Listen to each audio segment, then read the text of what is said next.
Hello, welcome all. आप सभी का स्वागत है आपके अपने channel be to study IQ पर। उम्मीद करते हैं आप सभी की दिवाली अच्छी रही होगी और जिनकी भी दिवाली में थोड़ी बहुत कमी है उनकी जॉब लगते ही बहुत अच्छी हो जाएगी। और दिवाली ख़त्म हो गई है। अब आप सभी अपने अपने स्किल टेस्ट, इंटरव्यू और जो भी एग्ज़ाम्स है उस पर आप फोकस कर रहे होंगे, उम्मीद करते हैं, क्योंकि आप सभी की दिवाली, छठ, होली जो भी है फेस्टिवल आप सभी की अपनी अपनी जॉब लगने के बाद ही बहुत अच्छी से मनाओगे आप लोग, ठीक है। तो अब मैं बताने वाली हूँ कि स्किल टेस्ट, इंटरव्यू में, IB वाले में क्या सब पूछे जा रहे हैं, ठीक है। और जो भी अभी तक वीडियोस नहीं देखे हैं, मैं 2 से 3 रिव्यू वाले वीडियोस बना चुकी हूँ जो कि रियल रिव्यू है, आप उसको भी देख लें, ठीक है। जो भी मैं वीडियोस में अपने स्किल टेस्ट वाले PDF पार्ट 1, पार्ट 2 और स्किल टेस्ट की PDF में बनाई थी, वीडियोस बनाई थी, उसी से आपके क्वेश्चन आ रहे हैं, ठीक है। इसलिए आप स्किल टेस्ट की वीडियोस को अच्छे से देख के जाएं, क्योंकि आपको एक भी क्वेश्चन इस वाले PDF से, इस वाले वीडियोस से बाहर नहीं जा रहे हैं। आप सबसे पहले वीडियोस ज़रूर देख लें, उसके बाद आप एक बार PDF को भी देख सकते हैं कि PDF में क्वेश्चंस आपको ताकि याद रहे, रिमाइंड आ सके, क्योंकि PDF में आपको जो है कोई आंसर नहीं है। इसलिए आप वीडियोस को ज़रूर देखें ताकि आपको जो है अब जो भी स्किल टेस्ट है, आगे जिनका भी स्किल टेस्ट है उनका कि बहुत अच्छा जाए, ठीक है। ऐसा हो सकता है कि आपके कुछ क्वेश्चन जो है एक्स्ट्रा आ जाए, लेकिन अभी तक जो भी रिव्यूज़ आ रहे हैं उसी में से आपको क्वेश्चंस रहेंगे और कुछ क्वेश्चंस ऐड किए जा सकते हैं, ठीक है। लेकिन अभी तक जो भी आपको रिव्यूज़ मिले हैं उसी में से आपका मैक्सिमम से मैक्सिमम पूछा जाएगा। तो चलिए हम बात करते हैं कि क्या सब अभी तक स्किल टेस्ट में पूछे जा रहे हैं, और ताकि आपको जो है अपनी जो भी डेट है आपकी, क्योंकि अब दिवाली से छठ तक हो सकते हैं, दिवाली से छठ तक तो अभी नहीं है, अब आपको 20-21 तारीख से, 20 से फिर से स्टार्ट है, 20, 21, 22, ठीक है। तो इसमें जिनका भी स्किल टेस्ट है आप एक बार फिर से अपनी वीडियोस को देख लें, रिव्यूज़ वाले वीडियोस को ज़रूर देख लें कि उनसे क्या सब पूछा गया। आइए मैं आपको बताती हूँ कि IB के स्किल टेस्ट में क्या सब पूछे जा रहे हैं, ठीक है। सबसे पहले कि आपका जो मैं आपको बताऊँ, सबसे पहले वो आपसे, आप किसी भी ब्रांच से हो वो मायने नहीं रखता, मैं आपको पहले ही क्लियर कर चुकी हूँ। फिर से मैं क्लियर करना चाहती हूँ कि आपका जो भी ब्रांच है वो मायने नहीं रखता। इलेक्ट्रॉनिक्स वाले को इलेक्ट्रॉनिक्स ही पूछा जाएगा, ऐसा नहीं होता है, ठीक है। आपका वो सभी ब्रांच से पूछ रहा है, कंप्यूटर, इलेक्ट्रॉनिक्स, इलेक्ट्रिकल, ओके। तो आप ब्रांच वाइज फिर से डिस्कस ना करें कि मेरा इलेक्ट्रॉनिक्स है तो मैं इलेक्ट्रॉनिक्स से ही स्किल टेस्ट या इंटरव्यू दूंगा, ठीक है। आपका जो भी ब्रांच हो, BSc, MSc, इलेक्ट्रॉनिक का कौन सा ब्रांच है और आपको कौन से स्किल टेस्ट में पूछा जाएगा। जो भी आपको अभी तक कुछ भी डाउट है, जैसे कि आपको ड्रेस कोड, इस सभी का वीडियोस बन चुका है, आप इसलिए पिछले वाले वीडियोस को ज़रूर देख ले पहले, उसके बाद आप कमेंट करें, ठीक है। और मैं आपको एक बात और क्लियर करना चाहती हूँ, जो कि बहुत सारे मेल आ रहे हैं मुझे, कि ईमेल आ रहे हैं कि मैम मैं पेड कोर्स में इनरोल करना चाहता हूँ या चाहती हूँ, ठीक है। तो डियर, मैं आपको बताऊँ, मैं कोई भी पैसे नहीं ले रही हूँ, मुझे कुछ पैसे चाहिए भी नहीं आप सभी से। मैं बस चाहती हूँ कि आप सभी की जो है जॉब लग जाए, बस इतना सा ही मुझे सुनना है कि आपका रिजल्ट, आपका जॉब कंफर्म हो गया, आपकी जो है मेरिट में नाम आ गई, आपका ज्वाइनिंग लेटर आ गया, ठीक है। मुझे कोई भी पैसा आप सभी से अभी कुछ नहीं चाहिए, ना मेरे पास कोई भी पेड कोर्स है, ठीक है। मैं पेड कोर्स अभी आप सभी के लिए कोई भी लॉन्च नहीं की हूँ। सारे कोर्सेज जो है फ्री हैं यूट्यूब पे, जो भी कोर्सेज है सब यूट्यूब पे अवेलेबल है, फ्री, आप सभी देख सकते हो। ये बिल्कुल भी पैसा नहीं लगता है, not a single rupees, okay. और आप पेड कोर्स से बचे भी, मैं इतना ही कह रही हूँ, जो भी पेड कोर्स दे रहे हैं आप उन सब से बचें, क्योंकि जो पेड कोर्स में वो पढ़ा रहे हैं उससे क्वेश्चन आ भी नहीं रहे हैं, ठीक है। जो आपके, मैं आपको ये भी क्लियर करूं, जो आपको अभी तक मन में है कि स्किल के टेस्ट में या इंटरव्यू में नॉन टेक पोर्सन से, तो नॉन टेक पोर्सन का कुछ भी नहीं है, ना करंट अफेयर्स, हिस्ट्री, ज्योग्राफी, ये सब कुछ नहीं पूछे जाते हैं, ओके। ये मैं क्लियर पहले भी कर चुकी हूँ, आप एक बार उस वीडियो को भी ज़रूर देख लें जिसमें ये बात कही गई है स्किल टेस्ट वगैरह की, ठीक है। अब मैं बात करती हूँ कि आखिर स्किल टेस्ट में वो क्या पूछ रहे हैं। तो सबसे पहले स्किल टेस्ट में आपसे वो कंप्यूटर असेंबलिंग, ये को बहुत ही इंपॉर्टेंट है, ये सभी आप सभी को आनी चाहिए, ठीक है। अभी तक कंप्यूटर असेंबलिंग में आपको वायरिंग के बारे में पूछ रहे हैं, ठीक है, कि वायरिंग कनेक्ट करो, ठीक है। उसके बाद आपको बोल रहे हैं डिसेंबल करने के लिए, जैसे आप डिसेंबल करोगे, ठीक है। तो ये अभी जैसे ही 2 से 3 स्किल टेस्ट हो चुकी है अभी तक, ठीक है, सभी से रिपीटेशन भी हो चुकी है, तो अब आगे ये क्या कर सकते हैं मैं आपको बताऊं। और आपको जो है मैं एक ही क्वेश्चन बताऊं, ऐसा तो नहीं है कि सिर्फ एक ही क्वेश्चन आएगा, ठीक है, हो सकता है वो चेंजिंग कर दे। इसलिए आप सभी जो है कंप्यूटर के और जो भी पार्ट्स हैं आप उसमें अपनी और भी एफर्ट लगा के आप उसे भी पढ़ो, क्योंकि जो है जैसे रिपीटेशन होता है ज़रूरी नहीं है कि वो एक ही चीज़ को डेली पूछें, तो मैं आपको बस एक आइडिया देना चाहती हूँ कि कंप्यूटर डिसेंबल करने के बाद वो और क्या सब पूछ सकते हैं। जैसे कि आपको मदरबोर्ड का है, ठीक है, तो सीपीयू सबसे पहले मैं सीपीयू लेती हूँ, तो वो सीपीयू को जो है ये भी आपको असेंबल करने को वो पूछ सकते हैं। सीपीयू में आपको जो कनेक्शन होता है मदरबोर्ड का, ठीक है, मदरबोर्ड में आपको जो है रैम कहाँ होता है, रोम कहाँ लगा रहता है, एसएसडी कहाँ लगा होता है, ये सभी आपसे वो आराम से पूछ सकते हैं। ठीक है, अभी तक आपको वायरिंग का कनेक्शन वो दे रहे हैं कि आप सीपीयू को जो आप अपने जो है पीसी को, कंप्यूटर को ऑन करो, कंप्यूटर को ऑफ करना, ठीक है, वायरिंग करना, पावर पावर की जो केबल होती है, जो लैन की केबल होती है, जो माउस की केबल, कीबोर्ड की कम केबल, ये सभी अभी तक आपको केबल कनेक्शन करवा रहा है कि ऑन और ऑफ करो। ठीक है, तो आगे वो पूछ सकते हैं कि आपको जो है एसएसडी कहाँ लगा होता है, आप वो करके दिखाओ, रैम कहाँ होता है, रोम कहाँ होता है।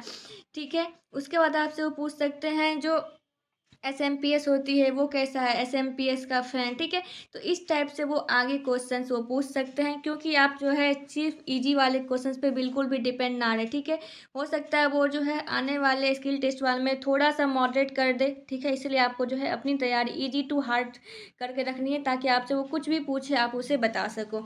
ये आपकी होगी कंप्यूटर असेंबलिंग और कंप्यूटर डिसेंबलिंग। इसमें आपको जो है 10 से 15 मिनट लगभग वो देते हैं, 15 मिनट मैक्सिमम दी, और आपको बोलेंगे कि 15 मिनट में कंप्यूटर असेंबल करके दिखाओ। ठीक है, ये कंप्यूटर असेंबलिंग वाली जो क्वेश्चंस है मेरी पीडीएफ में, मेरी वीडियोस में, जो स्किल टेस्ट की पार्ट 1 वीडियोस है उसमें मैं दी हुई हूँ, इसलिए आप सभी जो है पहले उसे देख लें, क्योंकि मेरी जो भी वीडियोस है स्किल टेस्ट वाली उसी से अभी तक सारे क्वेश्चंस आ रहे हैं। ठीक है, तो आप सभी वीडियोस को ज़रूर देख लें। उसके बाद में आप जो भी अभी तक चैनल को सब्सक्राइब नहीं किए सबसे पहले सब्सक्राइब ज़रूर करें, क्योंकि जो भी नोटिफिकेशन आती है वो सबसे पहले आपको नोटिफिकेशन आ जाएगी। जब तक आप सब्सक्राइब नहीं करोगे तो आप ही बताओ कैसे वो आएगी। ठीक है, बेल आइकन को प्रेस करना बिल्कुल भी ना भूलें। इससे आपको जो है विदाउट सर्च किए कुछ भी नहीं करना पड़ेगा, आपको जो है अपना नोटिफिकेशन जो भी वीडियोज़ आएगी आपको अपने यूट्यूब पे सबसे पहले वो दिख जाएगी। ठीक है, अब हम बात करते हैं, पहला कंप्यूटर असेंबलिंग हो गया, कंप्यूटर डिसेंबल हो गया, फिर वो मैं बताती हूँ जो अब वो कंपोनेंट्स के बारे में पूछें। इलेक्ट्रॉनिक्स में आपको जो है 50 कंपोनेंट्स वो रखे गए हैं, एक टेबल पे आपको 50 कंपोनेंट्स रख दिए गए। अब वो आपसे पूछते हैं उसमें से 3-4, मैक्सिमम आपसे 4 से 5 के बारे में पूछेंगे। ठीक है, लेकिन अभी तक 3 से 4 वो पूछे, 3 से 4 कंपोनेंट के बारे में पूछते हैं कि ये क्या है इसके बारे में। तो जैसे कि मैं बताऊं एग्जांपल के रूप में, आखिर कंपोनेंट्स में रखे क्या सब क्या है। सबसे पहले डायोड, ये तो डायोड और ट्रांजिस्टर ये बहुत ही पूछे जा रहे हैं। ठीक है, इसलिए आप डायोड ट्रांजिस्टर अच्छे से पढ़ लो, डायोड के टाइप्स, डायोड के कौन कौन से टाइप्स होते हैं। ठीक है, क्योंकि डायोड जो है 5 से 10 जितने भी टाइप्स के होते हैं वो सभी रखे गए हैं वहाँ पे, तो आपसे वो डायोड ट्रांजिस्टर पूछ सकते हैं। फिर आपका जो आता है मॉसफेट एफईटी मॉसफेट, ये जो है। उसके बाद आपको आता है ओपेम्प, फिर आपको आता है 555 टाइमर। ठीक है, ये सभी आईसी वहाँ पे रखे गए हैं वहाँ पे, और आपको वो पहचानने के लिए देंगे।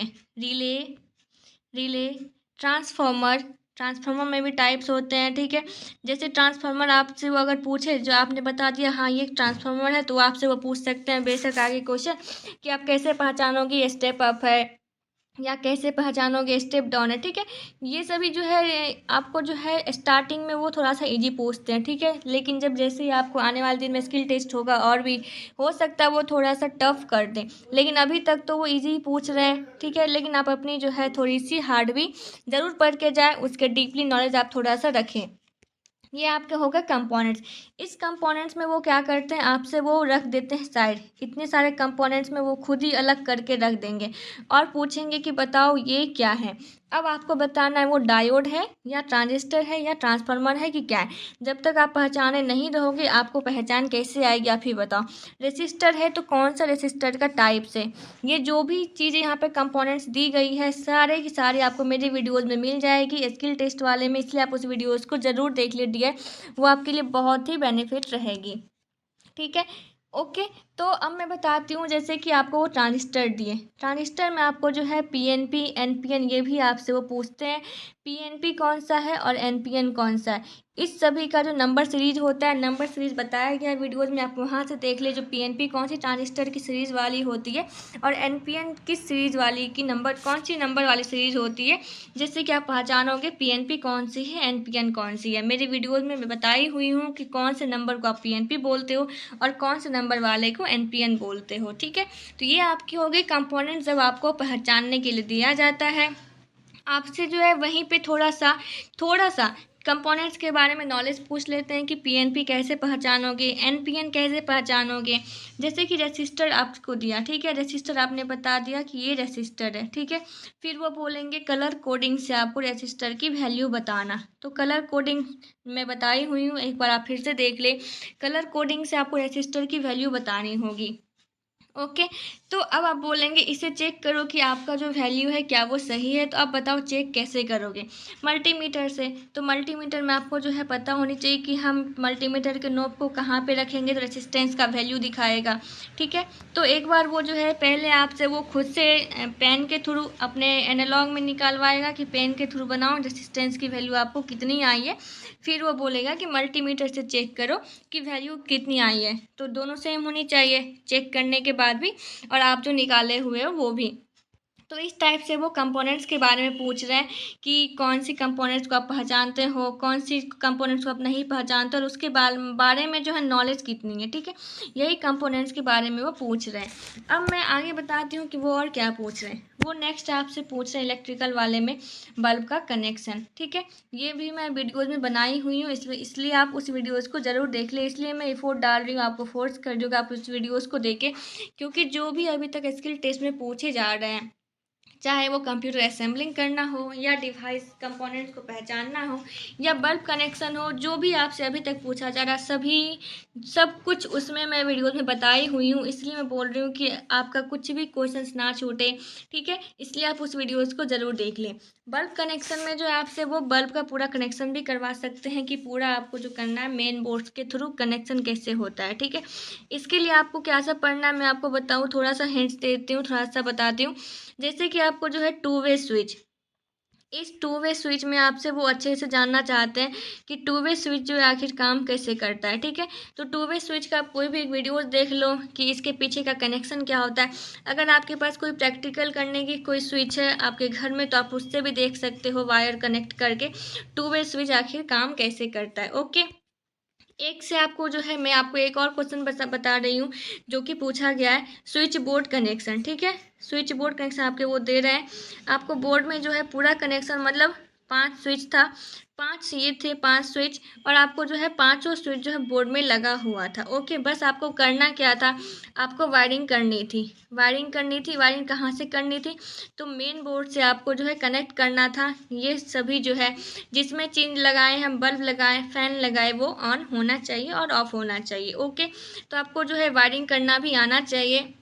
वायरिंग करने में 3 फेज़ वाली में जो है ग्रीन कलर की रेड कलर की कौन सी वायर क्या रहती है, किस में आपको लाइन रहता है, किस में लाइन करंट रहती है या कौन सी न्यूट्रल होती है, ये सभी आपको पता होनी चाहिए जब आप वायरिंग कर रहे होते हो, ठीक है। तो आपको करना नहीं है, अब आपको बस बताना है कि इस वाले वायर को जो है यहाँ पे इस स्विच में कनेक्ट करेंगे, ठीक है, ओके। बस इतना ही पूछ रहे हैं।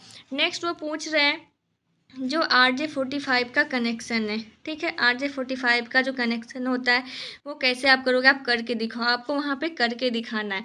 ये आपको जो है इथरनेट जो पोर्ट होती है, एक पोर्ट होती है इथरनेट, में आपको दिखाई हुई हूँ वीडियोज़ में भी इथरनेट पोर्ट के बारे में बताई थी। जो इथरनेट पोर्ट ऐसा होता है, उस इथरनेट पोर्ट में जो है आपको RJ45 की कनेक्शन करने को दिया जाता है। सबसे पहला क्वेश्चन तो आपसे यही बनता है, जो RJ45 है उसमें आपको जो वायरिंग कितनी होती है, ठीक है। सबसे पहले पिन कितनी होती है, वायरिंग कितनी होती है। अब जो वायरिंग जैसे ही आप करोगे उस वायरिंग में आपको जो है कलर कोड का ध्यान रखना पड़ता है। जैसे कि रेसिस्टेंस का कलर कोड का वैल्यू आप निकालते हो, उस तरीके से इसमें 8 जो आपकी वायर लगती है, 8 वायर में जो है 8 कलर होती है, सभी की अलग अलग। तो ऑरेंज वाइट को आप जो है लेफ़्ट साइड रखोगे या राइट साइड रखोगे, ये आपको पता करना पड़ेगा, तभी आप उस वायरिंग को सही से कर पाओगे, ठीक है। इसलिए आप एक बार जो है RJ45 की कनेक्शन ज़रूर देख लें। ये आपसे क्वेश्चन बहुत ही इम्पोर्टेंट है, ये बहुत ही इम्पोर्टेंट है, आप इतना जान लो, ये किसी से भी वो पूछ सकते हैं, ओके। देखिए, ये RJ45 हो गए। जब RJ45 आपसे वो पूछ सकते हैं तो RJ11 भी वो किसी से भी पूछ सकते हैं। तो RJ11 जो है एक बार आप देख लें आखिर ये क्या होता है। हो सकता है आप अपने सेमेस्टर में ना पढ़े हो तो आप रिप्लाई दे सकते हो कि मुझे नहीं पता है, लेकिन अभी जो भी जिनका भी स्किल टेस्ट है आगे वो तो ज़रूर ही देख लें, क्योंकि आपके पास अभी टाइम है और आपके पास गूगल है, यूट्यूब है, आप कहीं से भी देख सकते हैं RJ11 के बारे में। ओके, अब मैं इंटरव्यू में बताऊँ आपको कि इंटरव्यू में आखिर वो कर क्या रहे हैं। देखिए, मैं आपको बताऊं, जो स्किल टेस्ट की मार्किंग होगी ये सभी की एवरेज मार्किंग होने वाली है, क्योंकि स्किल टेस्ट में है जो आपको पहला दिन दूसरा दिन हुआ सभी की क्वेश्चन रिपीटेशन हो रही है, ठीक है। और बहुत जो जिनका भी पहले हो गया है वो घबरा भी रहे हैं कि मुझे नहीं पता था, बट जो जिनका भी आगे स्किल टेस्ट हुआ है उन्हें तो सब क्वेश्चन पता है, तो मेरे साथ अनफेयर हो रहा है, कुछ इस टाइप से। तो आप सभी बिल्कुल भी ना घबराएं, जिनका कि पहला दूसरा दिन हो चुका है डियर। मैं आपको बताऊं कि ठीक है आपको क्वेश्चंस नहीं पता था, लेकिन जो है स्किल टेस्ट में आखिर पूछता क्या है ये सभी को पता था। स्किल टेस्ट का रिव्यू, स्किल टेस्ट में आखिर क्या सब होते हैं, ठीक है। आपको जो है आपसे कुछ ना कुछ बेनिफिट दूसरे तीसरे दिन वाले को मिल रहे हैं, लेकिन ऐसा नहीं होगा, क्योंकि उनकी जो मार्किंग होगी वो इंटरव्यू बेस्ड ही होगी। इंटरव्यू में आपको जो है कोई किसी के बारे में कोई किसी का देख के नहीं बता सकता है, उसको अपनी नॉलेज बेस्ड पे ही आपको जितनी आपकी एबिलिटी होगी उतना ही आप देख पाओगे, उतना ही आपको आंसर देगा और उतना ही मार्किंग होगी। स्किल टेस्ट की मार्किंग मुझे जहाँ तक लग रहा है वो एवरेज मार्किंग करेगी, और जो आपको जो है इंटरव्यू वाले में इंटरव्यू बेस्ड पे ही आपको जो है वो सिलेक्ट करेगा। इसलिए आपके जो भी आपका कोर ब्रांच है, आपका जो भी आपके कोर सब्जेक्ट है, ठीक है, आपके मार्कशीट में वो जो सब्जेक्ट देख रहे हैं वो किसी में से आपसे वो कुछ भी पूछ सकते हैं। ऐसा नहीं है कि जो भी आपका सिलेबस नहीं पढ़ा हुआ वो वही पूछेंगे, ठीक है। आपका जो भी सब्जेक्ट है आपको वो उसी में से पूछेंगे, तो इसलिए आपको अपने सब्जेक्ट पे पकड़ होनी चाहिए। आप जो भी पढ़े हो बेसिक्स कोर्स सब्जेक्ट पे आपका पकड़ अच्छा होना चाहिए। जैसे मैं बताऊँ आखिर वो इंटरव्यू में पूछते कैसे हैं, जैसे कि आपके मार्कशीट उनके हाथ में है, ठीक है, तो मार्कशीट में देखेंगे वो कि कौन कौन से सब्जेक्ट आपने पढ़ी है। अब वो सब्जेक्ट कुछ भी पूछ सकते हैं, जो भी सब्जेक्ट पे उनकी नज़र पहले पड़ेगी वो आपसे वो पूछ सकते हैं। जैसे मैं एग्जांपल के तौर पे ही बताऊं, अगर उन्हें डिजिटल इलेक्ट्रॉनिक्स देखने को मिली पहले, डिजिटल इलेक्ट्रॉनिक, तो वो पूछेंगे डिजिटल इलेक्ट्रॉनिक्स में जो है आपसे वो क्या सब पढ़े हो, ठीक है, डिजिटल इलेक्ट्रॉनिक्स में क्या सब पढ़े हो। अगर आपने कोई सब्जेक्ट का नाम लिया, कोई टॉपिक का नाम लिया, तो उससे क्वेश्चंस पूछेंगे। फ्लिप फ्लॉप, ठीक है, इस टाइप से काउंटर, तो इस टाइप से वो कुछ भी पूछ सकते हैं। इसीलिए इंटरव्यू का क्वेश्चन जो है किसी को नहीं पता है कि आपसे वो क्या पूछेंगे। जो आपका सब्जेक्ट है वो उसी से पूछेंगे। ये आपकी हो गई इंटरव्यू वाली। इंटरव्यू में आपको और भी बताऊँ, हाँ, कुछ एक्स्ट्रा भी वो पूछते हैं, जैसे कि आपको बताओ कुछ एक्स्ट्रा नॉलेज है या क्या एक्स्ट्रा आपने पढ़ा है। तो एक्स्ट्रा आपने क्या पढ़ा है, अगर आपने पढ़ा है तो बहुत अच्छी बात है। तो आप बताओ कि मेरा इलेक्ट ब्रांच ये नहीं रहने के बाद भी आपने इलेक्ट्रिकल की कुछ कुछ बुक्स पढ़ी हैं, तो बहुत अच्छी बात है, हो सकता है वो पूछ दें, ठीक है। और आप पे डिपेंड करता है कि आपको उसका आंसर कैसे देना है, एक्स्ट्रा आपने पढ़ा है या नहीं, ठीक है। लेकिन इंटरव्यू में वो ज़रूर पूछते हैं ये चीज़ क्वेश्चन कि आपका अगर गैपिंग है इन डिप्लोमा बीटेक करने के बाद आखिर क्यों है, ठीक है, और अभी तक आपने क्यों कुछ नहीं किया, या कोई एग्ज़ाम नहीं निकला, या अभी तक क्या कर रहे हो, ठीक है। तो इस टाइप का आंसर वो ज़रूर आपसे पूछ रहे हैं। और इंटरव्यू आपको ज़्यादा टाइम का हो नहीं रहा है कि आप पूरा बुक्स पढ़ने बैठो। आप लोग बिल्कुल भी ना घबराएं। इंटरव्यू के लिए बताऊं, इंटरव्यू के लिए आपको बिल्कुल भी नहीं डरना है, ठीक है, क्योंकि आपको ज़्यादा टाइम का उनके पास उतना टाइम नहीं है कि आपसे वो एक एक घंटे वो बिठा के ले, ठीक है। तो आपके पास जो भी है 15 से 20 मिनट वो इंटरव्यू लेते हैं, मैक्सिमम 20 मिनट, मैक्सिमम से मैक्सिमम। तो इसी बीच में आपको जो है अपनी नॉलेज अच्छी से थोड़ा सा डील करना है। आप वन लाइन का आंसर दो ताकि वो आंसर सटीक हो, और आप उसे घुमाने की बिल्कुल भी कोशिश ना करें, ठीक है, क्योंकि जो आपके सामने वाला है वो बेवकूफ़ नहीं है, ठीक है। इसलिए अगर आपको नहीं पता है तो आप उसे बोले कि हमें नहीं पता है, सॉरी, मैं देख लूँगा, या मैं देख लूँगी, या मैं पढ़ लूँगी, ठीक है। इस टाइप से आप आंसर दें कि सॉरी सर मुझे नहीं पता है, मैं इसके बारे में देख लूँगा, ठीक है।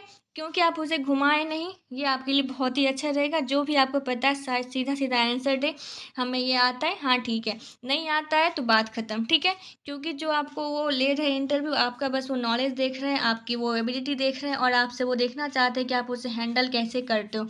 अगर आपके सामने में कुछ ऐसा आ जाए और आप उसे हैंडल कैसे करोगे, बस आपके वो देखना चाहते हैं, आपके फेस का एक्सप्रेशन आपसे, या आपके फेस का डर, कुछ ऐसा उसे नहीं दिखना चाहिए। ये सभी इंटरव्यू में देखी जा रही है। इंटरव्यू में कुछ डीपली नॉलेज या कुछ डीप आपसे वो बुक्स में नहीं पूछ रहे हैं, इसलिए आप बिल्कुल भी ना घबराएं। और जो भी अभी तक आईबी की आपकी क्वेरी फिर भी बच गई हो, ठीक है, तो डियर आप सभी से रिक्वेस्ट है, सबसे पहले आप वीडियो ज़रूर देख लें। ड्रेस कोड हो या आपके कोई डॉक्यूमेंट्स लेके हों, सभी की वीडियोज़ बनी हुई है, ठीक है, फिर आप कमेंट करें। उम्मीद करते हैं आपको वीडियो बहुत ही पसंद आई होगी। इसी तरह आप अपना प्यार बनाए रखें। अब और जो भी क्वेरी बच गई आप कमेंट्स ज़रूर करें, मैं रिप्लाई करूँगी, मैं कोशिश करूँगी आपका पूरा का पूरा रिप्लाई देने की। थैंक यू, मिलूंगी फिर नेक्स्ट वीडियो में। डियर आप सभी जो भी अब तक चैनल को सब्सक्राइब नहीं किया, सबसे पहले चैनल को सब्सक्राइब ज़रूर करें और हमारे टेलीग्राम ग्रुप को भी ज़रूर ज्वाइन करें। आपको सभी का लिंक डिस्क्रिप्शन में मिल जाएगा। Thank you, thanks for watching.